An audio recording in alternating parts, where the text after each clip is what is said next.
Hey everyone, Chris here with Clutter Reduction Junk Removal in Southeast Florida. We just got the trailer. We are heading to do a small debris job about 30 minutes away from me. It is basically a quarter of a load with a couple of pieces of wood that are a little longer, like plywood sheets. So I basically charge for a quarter of a load with my debris charge, which is $25 per a quarter. And I only load up to about half the height in my trailer to help accommodate for the dense weight material. And then I did tack in a little bit extra because of the larger pieces of wood. They are going to impede into the next load increment. So when that happens, I usually just tack on a little extra because I already know it's going to kind of interfere with the next job. So we're going to be doing that, picking up something quick, and then we're going to run to the dump because right now I have just straight debris in here from yesterday. So might as well get it all done at once since I'm going to get charged for the debris anyways when I go to the dump. It's one of those annoying things, like I'll have a full trailer with the furniture and like household clutter, and then I'll have some debris on the end from a job we picked up, but the dump's going to see that and charge me for the whole thing for debris. So now I'm getting charged more per a ton because of the little bit of debris in there. And sometimes I try to negotiate with them, but it only works like half the time. So that's the game plan. But I wanted to mention something really quick that I've started doing over the last couple of months, which is when I'm explaining to somebody pricing over the phone and I tell them a price and they return with a kind of a flabbergasted answer, like, oh my God, I didn't think it'd be that much or whatever. I used to just jump the gun and start answering questions I already know are gonna come up. And sometimes that's not the case. That's not the direction they were heading in. And if they're not just real quick gonna say, okay, thank you, and hang up, if that's not happening, I have learned to just go silent. And I did this yesterday, and it was a perfect example. I wish I recorded the phone call. But basically, the job we're going to, she called me and she asked how much roughly it's gonna be, and I said it's gonna be around 300 bucks. And she said, oh my God, okay, all right, I didn't think that, okay. And like one of those like kind of choppy answers. And I just kind of went silent because either A, she's gonna say no thank you and hang up because of the response to the price, or B, she's just trying to ponder about it because she's on the spot. Like, it's not like I'm texting you, oh, it's gonna be 300 bucks and you have time to react in private. You're on the phone with me. So there's like, unless she was to mute me during the phone call, I'm gonna hear her pondering about this. And I just kind of went silent, and for like 15-20 seconds I didn't say a single thing. And that might feel like an awkward silence, but I'm doing it to just let her brainstorm. She's pondering about this, she's going back and forth with herself. I'm just gonna let her have it for a few minutes, and when she's ready to ask a question or to follow up with my statement, then I will respond, and I will respond to what she is asking for. I used to just say, oh, well, you know, if I understand it's a little high, it goes by volume, so if you're able to take care of XYZ, you know, it's going to reduce the volume. I used to just jump the gun and say stuff like that. And sometimes it works, and sometimes it's not the direction they were heading in. And I don't think it's a mistake per se, but I feel like there's better ways to get the point across. And I've learned that going silent until I get a question is better, because she said, she basically got down to the point where she doesn't need this to get done, but the contractors aren't going to come back for like a couple of weeks to finish her renovations. And it's in like her front patio, so she just wanted it off her patio. And she has a little community dumpster, but she's not able to do that herself. And I don't do dumpsters on site because it can be seen as dumping. Even with their permission, I've had it come up before, so I don't even offer that as a service. So she was more hesitant about something like that. Like, she's like, I don't know if I want to spend 300 bucks just to have a little bit of like clarity when I come out on my patio every day. But eventually she said, okay, you know what? It's fine. I'll have you come out. Let me just get this done with. And that was it. So sometimes it pays to just go quiet, wait for them to respond, and then follow up with what they're asking. So that's my tip. If you ever run into that issue, give it a shot. It might work, it might not. You know, the other one I used to do all the time, it worked for me like 50-50. So something to consider. Let me just go this way.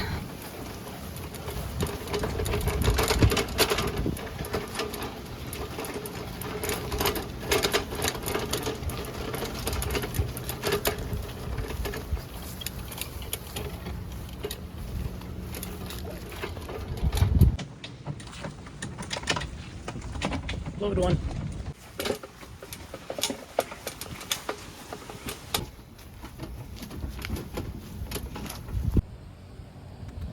Say hi.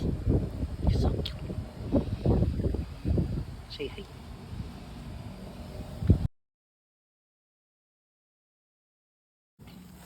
Oh, here comes the rain. I can hear the droplets hitting the bags. This is pretty much it though, this little bit, those few bags there. I already brought out the vanity, but I had to use both hands to grab it. That's probably gonna fall off. And then I already brought out the big boards. So after this we'll be done. See?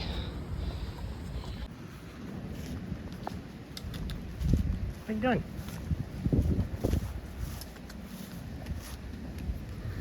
Come say bye. Say hi, YouTube. You're so cute. You're so cute. It's starting to rain. You gotta go. All right, that's it. It's starting to rain. I'm gonna grab my hoodie and take payment.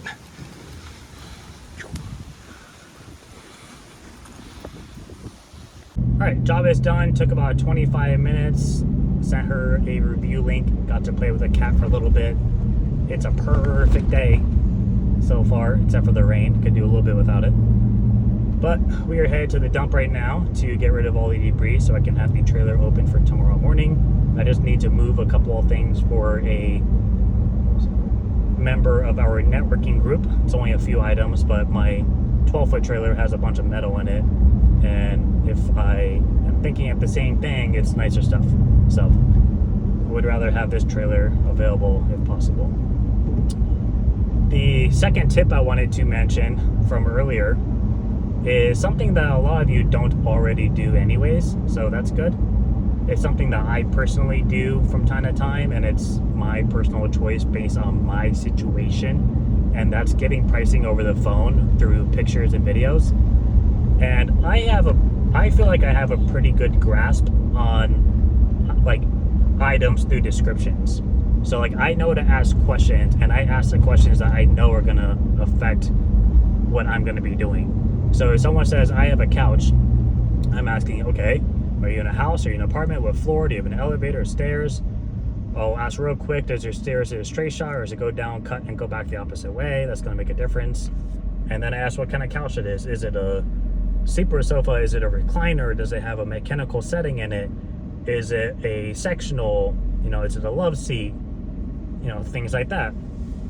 And based off of those descriptions, I know fairly well not only if I'm able to do it, but exactly how I can do it before I even get there. And then the only reason I would have to change my technique is if they have, oh, that sucks, their tire popped off, like the whole axle broke. That sucks. I don't even understand how that happens. The only way I would have to change that is if there's something in there impeding my way. So like maybe they have like an end table on the wall, or there's like a piece of artwork hanging on the wall that I can't get around. Like I would have to adjust to not cause damage to that. But for the most part, I pretty much know what I'm getting into when I go to these places. And like once in a blue I'm wrong, and I just correct it on the spot. I've never had an issue where I wasn't able to do something that I initially thought I could. So there's that. But when I'm quoting jobs, I can look at an item and get a pretty good idea and say, okay, I know exactly how much room it's going to take up in my truck, and I'm pretty damn spot on the majority of the time. But, and I can do that for like, someone could send me like 15 different pieces of furniture. They could send me like a full bedroom set with dressers and chests, nightstands, bed. They could send me like 3 of those and some like living room furniture and dining room furniture. I could look at all that and say, okay, it's going to take up this much room in my truck, and be pretty accurate down to like an eighth or a quarter at tops. But when you start creeping into the cleanouts, for example, someone says, yeah, everything in my house goes, and you got stuff in the cabinets and stuff in the bathroom, stuff's in the closets, stuff under the bed, you have dressers that still have stuff in them, like everything just goes. That gets a little bit more tricky to do over the phone because you're not able to see all of those variables I just listed off. And even if you are, you're not gonna get a feel for what it is that you would be if you were in person. So I've only had to give a price over the phone a few times for a clean out. I try my best not to. But if the client is out of town or they're not able to be there until a specific date, and when they come there, they plan on getting it done at that exact moment, that is where you kind of either just say, sorry, can't do it, and you blow off the job, which I would imagine most of you don't want to do, or you give the price and you just try to be as careful as possible. Because some mistakes I've made in the past is I'm thinking in my head all these variables that I can't see in the photos, and I'm like, all right, well, based on experience, I'm just gonna go ahead and tack on a half a truck to make up for all that stuff, and I'm gonna tack in an hour and a half of time to make up for all the bagging and whatnot, and I'll just spitball them a higher range than I probably would be if I was in person. But it's because of the unknown, and I'll explain that to somebody. But people don't care about those details. They usually just see the number. They're going to call another company. That other company may not be looking at things the same way I do and just say, yeah, we'll do it for this much. And that number might be less than mine. And just like that, I lost that job. And I've had it happen a few times. Especially when they like call you on the phone and they tell you one thing and then they send you pictures that kind of tell a little bit of a different story. That's kind of one of those tricky situations, because it's like, well, which one do you want me to go off of? The pictures are verbal proof that I'm quoting you off of this. But based on what you told me on the phone, I'm getting a different story, and I can't hold that against you at the time of the job. So if I do have to give a price over the phone, I will let them know that for our clean out price, it's this much per load. And that load is predetermined by volume plus time based in, and any bagging and whatnot. And then in addition to that, I'll let them know, instead of saying like, yeah, I think it's going to be like 2.5 to 3, like 2.5 loads, I'll tell them, I would say it's going to be probably around 3 loads, but it'll vary on the actual amount. I can only see so much in the photos. So instead of saying it'll be 2.5 to 3.5 loads, I'll just start off at a 3 load mark and make sure I'm transparent and letting them know it may change, because you may know what's there because you were there physically looking at it, taking pictures. I've never been there though, and that's how we charge by volume. So I just try to make that as clear as possible.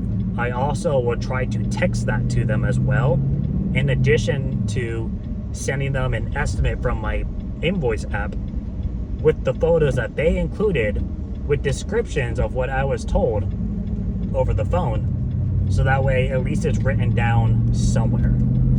And then I will send them over that as well, along with the text message. And that's just me trying to make sure that it's recorded somewhere based on what was discussed. So if I get there and it is more than I expected, as I assumed, and maybe it's going to be $600 more, $1,000 more, they can't say, oh, well, you told me it was going to be this much, and like I understand there might be some wiggle room, but I was really expecting it to be around that number. You know, we had another quote that was 500 less than you. So maybe even with his add-ons, like he still would have come out cheaper than you. And I've had that happen before, and that's a shitty situation because you really can't do anything about it.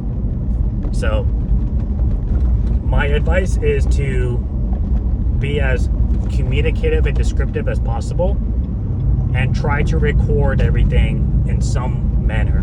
Doesn't necessarily have to be a phone call recording because you have to have special permission for that. But if you can at least copy the photos they send you and,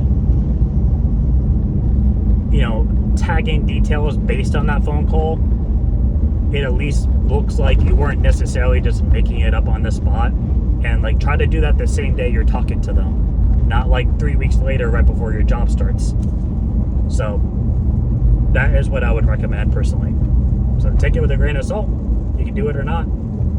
But yeah, I'm about to hop on the highway and it's raining out, so I'm going to concentrate on that. And I will see you guys next time.